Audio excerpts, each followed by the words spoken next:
going on, guys? This is the 5 Year Pass podcast bringing you the Liverpool Man City preview. What a game it's going to be against two sides, two of the best sides really in the last few years. Man City perhaps finding some footing against Chelsea. I think they've kind of staked their claim that they're here, they're not in bad form, and I think that the first few games of the season was perhaps a bit of a blip, especially that loss against Chelsea. Liverpool last game 3-all against Brentford. It's one of those things. It was like the Liverpool Leeds last year where they went. It's an exciting game by a team that's having a crack. And I think you got to include as well. You got to factor in as well. Both teams played midweek. Liverpool against Porto, putting on, a vintage performance. All three of the front three getting goals, and Curtis Jones putting on a man of the match performance. Man City, on the other hand, came up against God, and when you come up against God, you're going to lose. Especially if you have Arab ball money. So beautiful goal by Messi, put them down 2-0. Both sides going in with that Champions League game in mind.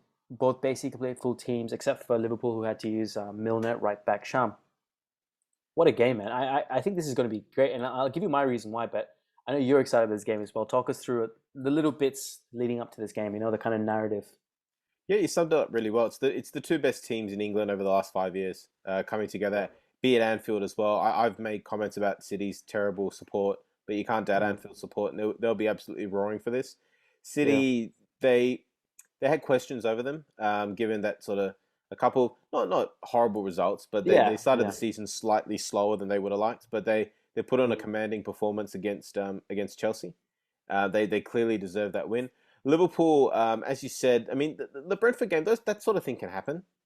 It's worrying for me that the one against Porto and sort of three against Brentford, you associate that Liverpool team with clean sheets. They're not keeping the clean sheets that they normally keep, which can provide the foundation for attacking. So if a team tends to leak a bit more at the back, the forwards start getting a bit more aggressive in terms of taking chances and being a bit daring and perhaps not quite coming off.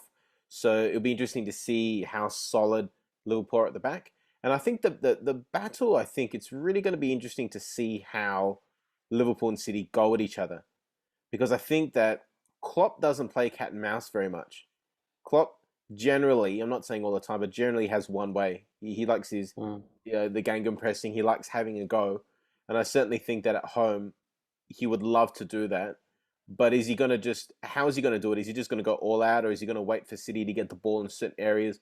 Atletico Madrid have been very good at getting the ball when teams are passing through their defensive midfield, identifying which players are the weak links and really pressing those. And I think that Liverpool may go a bit more like that. They're not going to try and press every single City player for 90 minutes because City's players have good close control, good technique. It's about identifying the weak links and having a go at those guys when they specifically have the ball versus City trying to keep the ball. Liverpool will cede the ball in certain areas, but as soon as they win, bang, they're going to go forward and they're going to have a massive go at City, but they're going to pick their times to do it. Yeah, I as much as you give that explanation, my excitement about this game is that I think Liverpool back to their best, but what we associate Liverpool back to their best is not the Liverpool of 3 years ago, of this dynamic, brilliantly counter-attacking team. I think they've made adjustments because Man City is the only team, maybe in the league, maybe in the world, that not just gets judged on results, but they get judged on performance. So they go and win a game 1-0, let's say against a couple of weeks ago. They drew a couple of weeks ago to someone. And it wasn't just the result that was judged. Southampton, thank you. And it was the performance that was judged. Every other team doesn't get judged by the stands, and Liverpool has now become a team that they don't play particularly well by the standards we know them by, but they get results. And I think Liverpool will get results better than any other team maybe in the world. And that's exciting to see because Liverpool have just transformed into this team. They've gone under the radar a bit. No one is still talking about them as title favorites. And I think quietly they just might be with Man City, again, back to title favorites. And I think that what they've sacrificed in perhaps instability in defense, because Van Dijk is still coming back. I think mentally he will still have some blocks. What they've sacrificed in instability in their back, they've been able to get better in midfield with the emergence of Curtis Jones, who I thought he was good. I didn't know how good he was. He is very, very good. Drives with the ball. I think he got injured at some point last season, didn't he? Because he played well for a while and then just sort of vanished. He must have got injured. Fucking every Liverpool player got injured last season. So he didn't get injured at Liverpool, yeah. and getting to the game, I think potentially, I think he will play, number one, because he's become the water carrier of the team, and he'll develop into something more 3-4 years down the line. I think this could be a coming up party for him because who's there to stop him in that Man City midfield? Who's there to stop the water carrier? Um, United City have trouble with Scott McTominay. Curtis Jones is a level up from Scott McTominay in that pass and go, role. So that's my perspective of this game. I think it's going to be very exciting for him in It's particular. it's an interesting point because Liverpool, yeah, they just lack bodies in centre defence last season.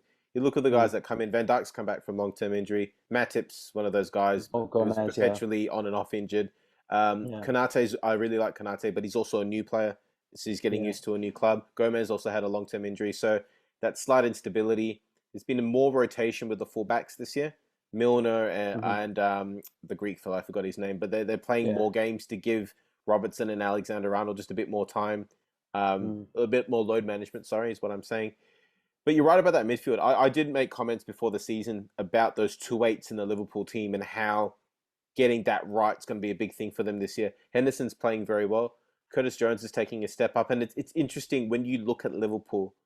You think, how are we going to stop Salah? How are we going to stop Mane? How are we going to stop Trent? No one thinks about Curtis Jones. Yeah. Guardiola might start now because Curtis Jones played really well against good goal against Brentford. There's another game this season. I think the game before that in the league. There might have been the Southampton game where he also played really well. But it will be interesting to see whether Guardiola doesn't focus on him and he has a blinder, or Guardiola focuses on him and other players give less attention. Mm. That might free up someone because he's playing that sort of left in the midfield three. Maybe that frees up Mane on the left wing to have more of a go. Maybe that frees up Henderson alongside him to have a bit more of a go. So it would be interesting to see where they focus on because you can't focus on all 11 players. So, Yeah. but and Yeah. you're right. It could because last season this game was Phil Foden sort of coming out. Maybe it's Curtis Jones this season. Exactly. And talking about Mo Salah, just really quickly before I get to Man City, he's put up 8 goals and 2 assists this year in 8 games. That if people talking about Benzema, who's obviously maybe the kind of informal attacking player of the world at the moment, Mo Salah, man, like, I don't know what else he can do to be considered one of the best wingers in Premier League history. There's not much more he can do. And this season, I think if he plays, let's say, 45, 50 games, you're going to see goals in the high 30s to 40s. It's Let's just funny. transition to Man It's City. can I just talk about Salah quickly? It's funny that he's actually a right winger. You think of Yeah, him as a striker, but yeah, he comes off the right wing and does everything that he does. yeah. And I know it's Firmino dropping in and him coming in, but he lines up on the right wing and plays like a striker. I wonder if it's because he's from a small footballing country. Egypt's not the biggest football country in the world. You wonder if that plays a role in him perhaps not getting the respect that he deserves. I'm not sure. I'm speculating, but Yeah. I mean, how he's many also Africans have won? he's a bit like Paul Scholes, isn't he? He's a humble man. You wouldn't Mm. catch him, uh, you know, Case putting in point, himself up case in point, I think it or acting was in that sort of manner. the 2019 Champions League final when they won. I think that the reporter went to hug him, and he just kind of, he's very much, he's a man of values and ethics, and he's a man of religion. So I think he's very much football's football. It's not about the celebrity and all that. We're going to Man City. Well, we've talked a lot about Liverpool. A lot of positives about Liverpool. Let's try and get the squeeze out the positives of Man City. The first thing is they're back in form. They're doing well. They've lost to Paris Saint Germain. They drew to Southampton, but they've won the last kind of 4 of their 6 games. Notably against Leipzig 6-3. They can score goals. Wickham 6-1. They're putting away a lot of goals. Um, but I don't really know what's letting them down because they turned up for Chelsea, man. They turned up hard, and like it's just the complete opposite to what a lot of people thought, myself included. What's a positive for Man City this weekend for you? Because I'm struggling to find matchups. I'm trying to find a system that can beat Liverpool at the moment. They're confident. They know they can win. Yeah, definitely. And you think that playing Liverpool without really a recognised striker, Chel- it's funny because you've got Fabinho and you've got those two centre backs. So how do you manage that space and how do you take advantage of that? And City, this is one of those games where you just wonder how are City going to get through? How is it that they're going to breach that sort of that Liverpool line because they will be playing most of the game trying to progress it through the Liverpool half and they'll have the passes. You're looking for those sort of individual moments of brilliance because you know that the system's going to work, but you need in these games it comes down to those big moments, and yeah, it's a struggle to look at Liverpool, at Man City, and think where are those big moments going to come from, because there's a lot of players who are threatening a lot, but not necessarily doing a lot. I like Jack Grealish at City. He looks good on the ball. I love the way he jinks and moves and tries to create, and I think he offers his runs into space and all of that, it creates a lot. But there's not a lot of end product at the moment, and it could just be time. But I'd like to see more end product from what they do, because in these sort of games, they're not going to get as much chances to produce end product as they normally do. Yeah, I'm just thinking on the line of the great Guardiola team. So you have the two Man City teams, or one and a half Man City teams. You have Bayern Munich, you have Barcelona. Besides Messi, I can't think of a player who's a jinxy step over kind of player Hmm. that Guardiola's had in the past. And he has Mahrez and Grealish. Famously, he's already clashed with Mahrez many times. He clashed with Grealish the other day. He's got a problem I'm with not. I'm convinced. individualistic players. Like he fell out with Yeah, Ibrahimovic, he fell Zlatan, out with Eto'o, Zlatan, Eto. Yeah, Aguero, Mahrez. He has problems with yeah. that sort of player. Yeah. And specifically that type of player. The wingers he's gone for, the Leroy Sané's, Ian Robben, Ribéry, Danny Alves, David Alba. Sorry, what's his name? Jordi Alba. Very direct wingers, hard running, straight to the point. They know what he wants. Just on the last point of Grealish, world class player. Is he right for Guardiola? Is he right for City? Yes. Maybe in the next manager. Is he right for Guardiola? I don't know. I'd be curious. Mm. A player like him is a bit of a rebel, likes his space, likes to be on the ball. He's a bit of a rebel though. He's not too much of a rebel. He's just a little bit Yeah, of a rebel. yeah, just So he enough. might just be enough for Guardiola. Yeah. He wasn't poor enough as a kid to be a huge rebel. He probably probably went to private school. He is Irish. All right, Roisin always says he's Irish. Remember? getting to the game. I think it's good. There's only two ways it can go really. Will Man City put the pressure on, turn the screw late against Chelsea, or is it going to be a tit for tat, back and forth?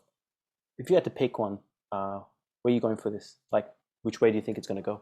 I do think City will have a crack at Liverpool, but I do think Liverpool will break through that press. I see them getting balls in behind City, running it on goals, one-on-ones, Laporte versus Salah, Diaz versus Mane, Firmino. I see that sort of happening. So City, they could win this game, but they'll have to, particularly the back, just be the absolute best. And Edison is looking a little shaky.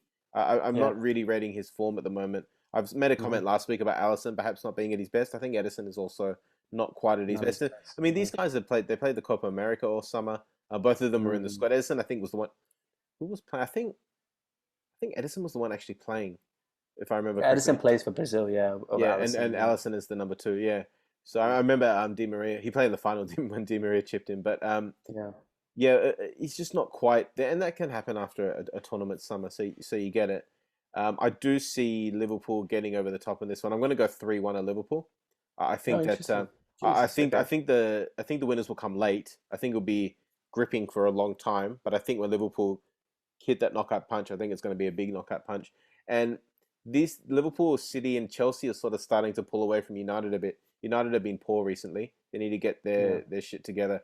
That front top four, sort of that three, they're sort of drifting away from Man Mm. United. So United need to Mm.